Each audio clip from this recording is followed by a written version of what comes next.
Hey, welcome to the Neka Said podcast. And if you're new here, I'm Neka Williams, a planner girl, mom to an 8-year-old husband, and a die-hard Atlanta Falcons fan. At the end of 2016, I was happily fired from Amazon, which jumped off this online journey. After signing 2 clients within 10 days and booking out my services as a virtual assistant, I was thrown as the Facebook queen, and Coach Neka was born. All that to say, I'm a virtual assistant and a VA coach helping women realize they don't have to choose between work and their family. You can have both. And if you're looking for financial freedom while also having family focus, this is the podcast for you. You'll learn how to grow a business that fits into your personal life and not the other way around. Hey y'all, welcome back to another episode of the Neka Said podcast. And I'm so excited you're here because today's episode is all about landing your first client as a virtual assistant. If you've been struggling with what to say, how to position yourself, or how to actually get someone to say yes to your services, this episode is for you. We're going to break down exactly how to pitch yourself with confidence, where to find potential clients, and how to craft an offer that makes it easy for them to say yes. If you've been waiting for a sign to stop overthinking and start taking action, this is it. First, you need to understand the virtual assistant market. Clients don't hire us just to have a warm body or to look like they're doing business because they have a team. There's a huge need in their business that needs to be filled for them to achieve the level of growth they desire. And you, as the virtual assistant, is the need. Entrepreneurs and business owners are busy. They need help with admin, social media, email management, you name it. The key is knowing what you offer and how to clearly communicate your value. So, how do you position yourself in a way that helps you stand out and beams with confidence and expertise? Identify your niche. What tasks do you actually enjoy doing? Where do your strengths lie? The more specialized you become, the more you can charge and the bigger transformation you can help facilitate. For example, inbox management versus automations. Keeping a client's inbox in tip-top shape is super important because leads are flowing in their inbox daily, and you don't want to miss an opportunity to serve a client. But if you can put automations in place to help a client simplify their lead management, you're going to be more sought out. Don't be afraid to niche down. It helps you serve better and attract more clients. 2, craft a clear, compelling offer. Don't just say, I'm a virtual assistant. Say, I help busy business owners manage their social media and inbox so they can focus on growing their business.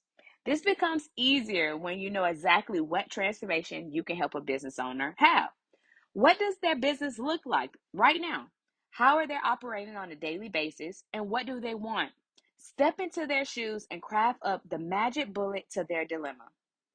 What all inclusive package can you create that can help them make massive growth in one or all areas of their business? Who do you help? What do you help them do? And why do they need your help? Number 3, show up as an expert.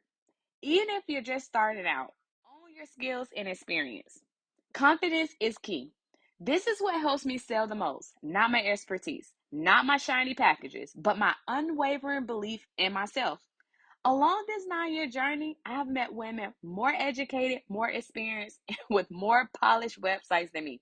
But I have signed more clients and I have been in business longer.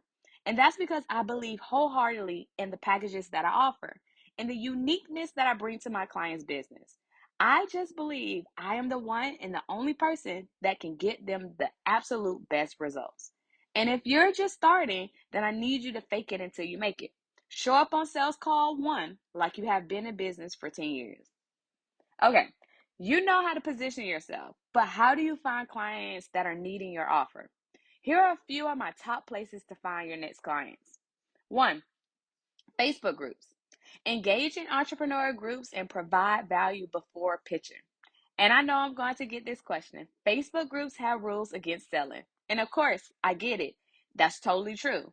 But for one business owners, will post looking for virtual assistants. So that's the door swung wide open for you to pitch and go ahead and sign that client.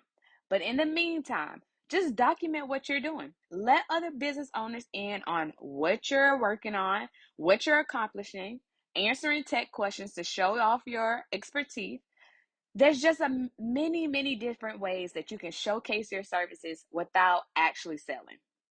If you haven't learned it yet, growing a business will show you how to get really creative. So use your creativity inside of those Facebook groups. 2, Instagram and LinkedIn. Optimize your bio and start conversations in the DMs. I talk to virtual assistants that are so scared to start and have conversations with other business owners, but that's your bread and butter and business. So you need to get real comfortable real fast. Your next client could be a DM away. As you're gaining followers, ask questions in your stories that encourage engagement, like questions, polls, etc. So you can slide in the DM of your potential clients. Genuinely help them with any struggles they're currently facing and lead the conversation to a small sales pitch. DMs are not scary. It's just your mindset around them that are making you believe that. Number 3, freelance platforms. Upwork and even outreach can work when it's done right. If you have been following me for any time, you know I do not recommend Upwork or other platforms that are similar to Upwork, because there are so many scams and my baby newbie VAs can easily fall into their traps and get burned. However, you can find amazing clients on these platforms if it's done right. Make sure you have a signed contract and receive some type of payment upfront. Just be very careful. But cold outreach is one of the most overlooked tactics if done right as well. To go ahead and sign a client, especially if you're just starting out. How I was able to sign 2 clients within 10 days of starting my business. Number 4, your own network. Let people know what you do. Referrals are gold. So many business owners do not do this enough, including myself. Ask your current, past clients, co-workers, colleagues, any and everybody for any referrals and give them an incentive to pass your name. It's the warmest lead you can ever have and almost guarantee you'll sign the client. When I started my business, my first client came from simply sending a cold email to a business owner, pinpointing things I could adjust on their website that will help them make massive improvements in their business. We scheduled a sales call and boom, first client secured. Especially if you're cold pitching, your pitch has to be better than good. So here's 3 must-haves in your next pitch. A personalized approach. Never send a generic, hey, I'm a VA, do you need help message. Add something relatable or something that stood out to you regarding their business. You want them to connect to you as the person, not some robot sending out 1,000 pictures per day. Have a clear value proposition. Explain how you can solve their pain points. Maybe they want to spend more time serving clients instead of on the admin task. So stress how you can help them get back to why they started their business, serving clients, and end the countless hours per week they spend on the onboarding process. And make sure you have a call to action. End with an easy next step. Let's hop on a quick 15-minute call. If you don't tell people what to do, then they won't do anything at all. You should always drive them to a call. That's where you can convert them the easiest. For example, here is a winning pitch. Hey, make sure you have your client's name, potential client's name. I love what you're doing with their business. Point out something that is very personalized to their business, what they're doing. I noticed you might need help with specific tasks. So, is it their website they need help with, onboarding process, marketing, social media? And I specialize in that. Make sure you show up as the expert.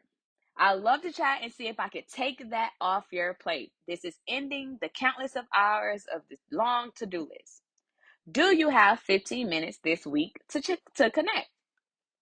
And when you're closing the deal, once you get them on the phone, focus on their needs. Ask about their struggles, then position your services as the solution. Confidence and clarity make all the difference. So today, we covered how to position yourself, where to find your first client, and how to pitch with confidence. Now, it's time for you to take action. But I appreciate you so much for tuning in. This journey isn't always easy, but you're not alone. If this episode was helpful, take a screenshot, share it on your Instagram stories, and tag me at Coach Neka.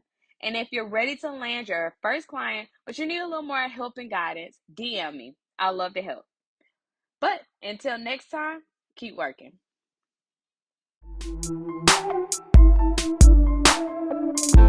Thank you so much for joining me today, and make sure you check back next week for another amazing episode with actionable tips to grow your online business. In the meantime, leave a review and let me know your thoughts on today's episode. And if you want to see what I'm up to, check out my Instagram page at Coach Neka. Come hang out with other women on the same journey in the private free Facebook group, the Virtual Assistant Club. And remember, every day you're one step closer to the dream life you want. Keep going, girlfriend.